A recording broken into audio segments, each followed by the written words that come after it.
a big moment today with Meta. How big is it for a strike for free speech and against censorship?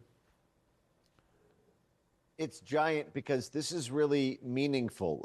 There have been many changes. I think Mark Zuckerberg has been skating this way for a long time. Frankly, I think he's had a lot of this in his heart for pretty much since he started Facebook. And then I think he's got a good heart, but a very weak spine. So when pressure was applied to Facebook, he crumbled to preserve the business interests of Facebook. But this has been a huge week. Not only was Dana White added to the executive to the board of directors of Facebook. You had Nick Clegg, who was the global head of policy for Facebook, stepping down just 2 days ago. Nick Clegg was the former deputy UK prime minister. He was the one who wrote How to Stop Brexit after Brexit had already happened and was telling people to join en masse Keir Starmer's UK Labour Party, which is now arresting thousands and thousands of people in the UK. That was the man in control of speech policies at Facebook until just 2 days ago, and he has been replaced by somebody who is much more enthusiastic about free speech. So we're seeing, as personnel as policy, the personnel at Facebook is becoming more and more free speech. And now we see some institutional changes. The chopping up of the fact-checking arm of Facebook means all of the jobs of the fact-checkers are going in the waste paper bin, which means the market cap size of the censorship industry is going to be decimated. Because remember, Meta is not just Facebook. It's Facebook, it's Instagram, it's WhatsApp, it's Threads. It is a platform empire, and these changes are system-wide. Then you have the removal of restrictions. I'm talking about immigration and gender issues, which are major cultural vectors. You have the removal of throttling for so-called political speech, which never really meant political speech. It only really meant conservative speech. So everything's happening all at once, and the timing couldn't be better. Yeah. Talk to us a little bit about the demise of the Global Engagement Center, which was another big cog in that censorship machine, and also the symbolic demise of Justin Trudeau and his censorship ways just to the north of us in Canada.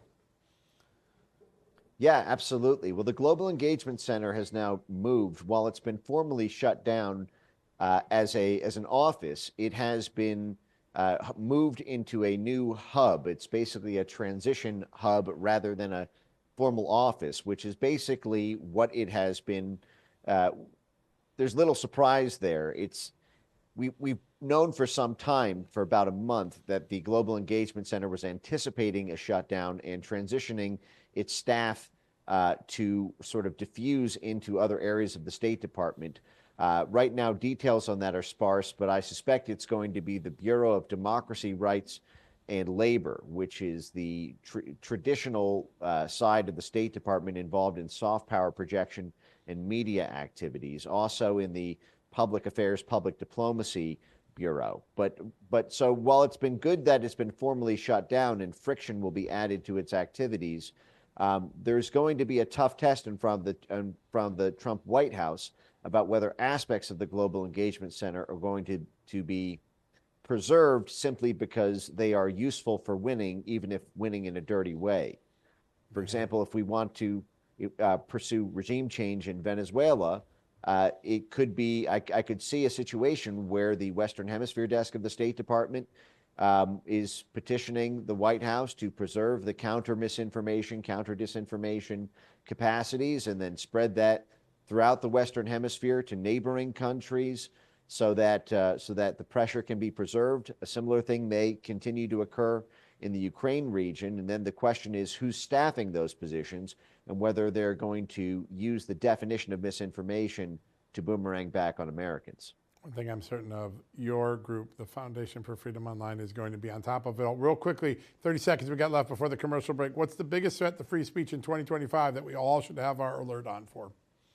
It's the EU Digital Markets Act, Digital Services Act, and the growing pressure that the UK is going to put diplomatically on the tech platforms. We're now hearing that there may be up to a 10% global revenue tax on social media companies from the UK on top of 6% from the EU. So this is another thing Mark Zuckerberg emphasized in his speech today, which was that he wants to help the Trump administration fight foreign governments pressuring censorship. So that would be a huge heft. If Mark Zuckerberg had stuck up for X when Brazil tried to ban X if they had said, well, then you don't get Meta either, I don't think Brazil would have gone through with the I think X-Men. you're right.